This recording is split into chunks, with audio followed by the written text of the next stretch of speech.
Hello YouTube and welcome to Full Dottle, a channel dedicated to tamping topics such as pipes, tobacco, lore, and more. I am your host, the Bearded Briarman, and without further ado, let's get lit.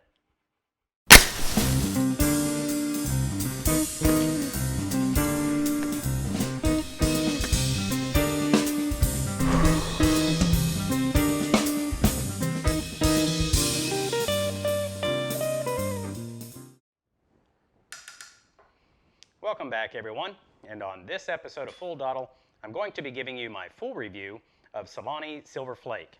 It is a VABur blend, and it grew on me a little bit.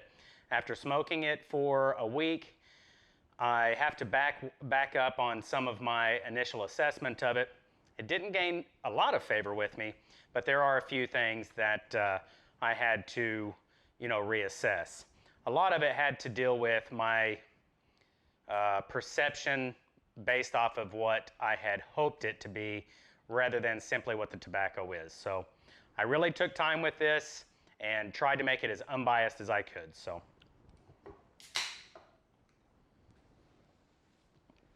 a little housekeeping first. I am smoking a Savinelli 673 KS Rusticated. This is the Tiger. And obviously in it, I've got some Solani Silver Flake. So the blend is a VABur, and the tin aroma on this blend has a pleasant bouquet of freshly baked whole grain bread with cocoa and just a hint of French vanilla. And for this reason, I gave it a 3.5.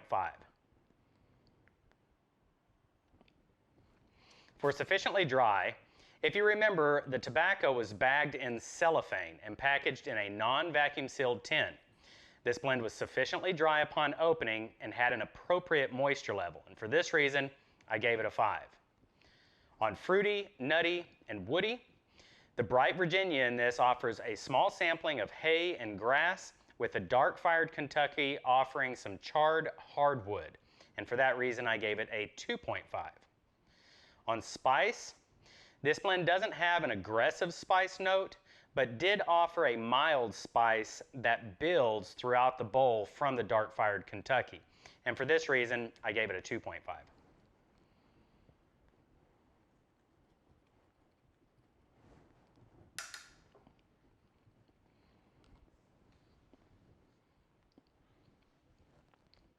On tang, toward the end of the bowl, the Red Virginia's flavor profile of rye berry and malted grains made a very light presentation. And for this, I gave it a 2.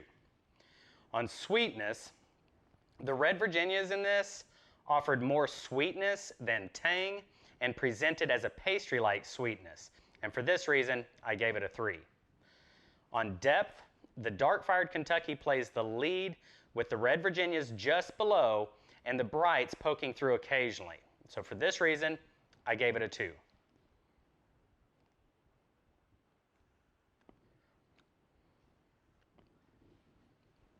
On complexity, despite being a very shallow blend, it offers a touch of every component and presents each layer independently. For this reason, I gave it a 4. Now on balance, initially, during my first impressions, I said that I didn't think it was very balanced, but each component had enough room to perform without being hindered by the other components. And so for this reason, I gave it a 4. On smoothness, the dark-fired Kentuckys give this blend just enough edge to offer some spicy tones. And for this reason, I gave it a 3.5. On the high point, the dark-fired Kentuckys offered enough charred hardwood smokiness and spice with a splash of rye berry and malted grains to tease the taste buds from the Red Virginias. And for this reason, I gave it a 3.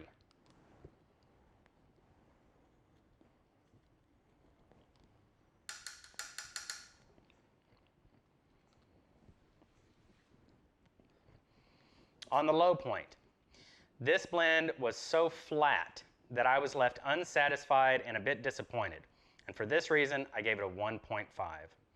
For burns cool, This blend has a tendency to burn hot if packed too tight and smoked with an aggressive cadence. Although this blend was sufficiently dry upon opening, it had a tendency to dampen itself during the smoke. The tin description read that it had no flavored topping, but whatever topping was used affected the burn characteristics.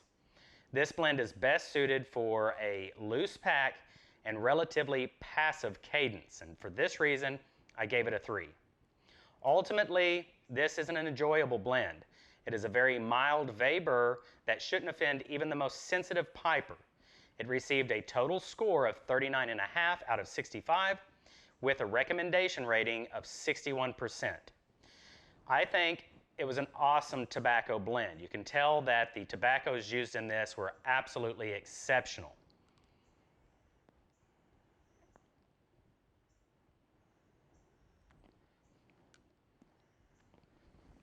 My main objection to this blend, what disappointed me the most, was twofold.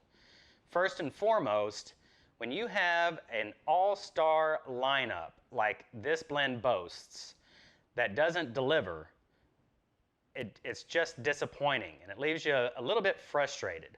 And it's hard not to, as I've said before, it's hard not to get emotional about that because you want to kind of get angry about it. And I know it's so silly to be that way about, of all things, a tobacco. But when I read a component list such as Virginias, red Virginias, aged red Virginias, and dark-fired Kentucky, I immediately build this image in my mind that tells me this is going to be a very deep, robust smoke, and it simply wasn't. Now, I will say that the dark-fired Kentuckys in this really build throughout the bowl. Toward the end of the bowl, the dark-fired Kentuckys are offering a lot more of their characteristic than they do throughout most of it.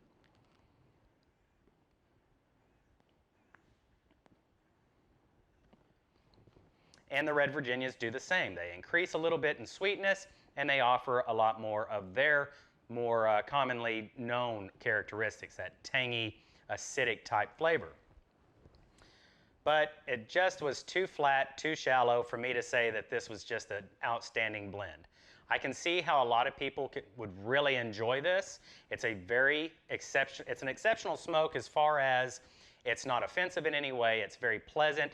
The sweetness of it is right on the money, and it does offer enough of those other spices and different types of flavors to keep you interested.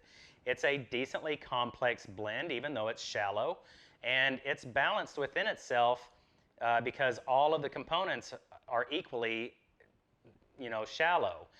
But they are balanced together. None of them are competing for space. And so I can see how somebody could really enjoy this blend.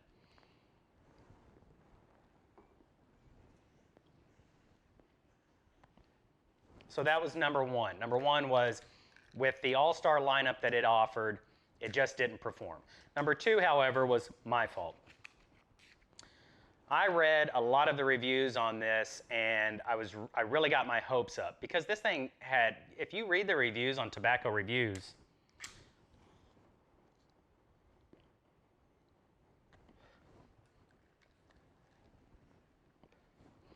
this blend is hyped so much, it's not even funny. I mean, this is everybody seems to think this is just the most wonderful blend in the world, according to tobaccoreviews.com. There were a few reviews that were in agreement with my assessment of it, but I had gotten my hopes up, and I shouldn't, as a presenter who's trying to be as unbiased as I possibly can, I really shouldn't allow that kind of thing to affect me. I don't find flavors. If I read a review, I don't find flavors that aren't there, but I start to build my hopes up thinking if I see 15 reviews that say this is the most exceptional smoke in the entire world, I start to tell myself this is the most exceptional smoke in the entire world. And then when it lets me down, I want to be hard on it. And I shouldn't be that way.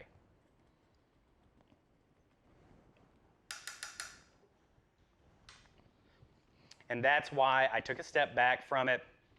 I put it through the rigors like I do every other tobacco, and it ended up doing pretty well considering some of the other tobaccos I've tried. At a rating of 39.5 out of 65, giving it a 61% recommendation rating, it's on the better end of the spectrum for tobacco blends. So it did pretty well. But for me, it still fell flat. I think it should be considered a very mild VABur. This is not an exceptional tobacco in my opinion at all. Your mileage may vary. But anyway, that's going to do it for this episode of Full Dottle. I hope you enjoyed it. If you did, please don't forget to give me a thumbs up. And until the next time we see each other, I bid you farewell and happy piping. Goodbye, everyone. Have you enlisted in the Full Dottle platoon yet? It's easy. Just click the subscribe button. Also, don't forget to hit the bell icon to be notified as soon as I upload the next episode.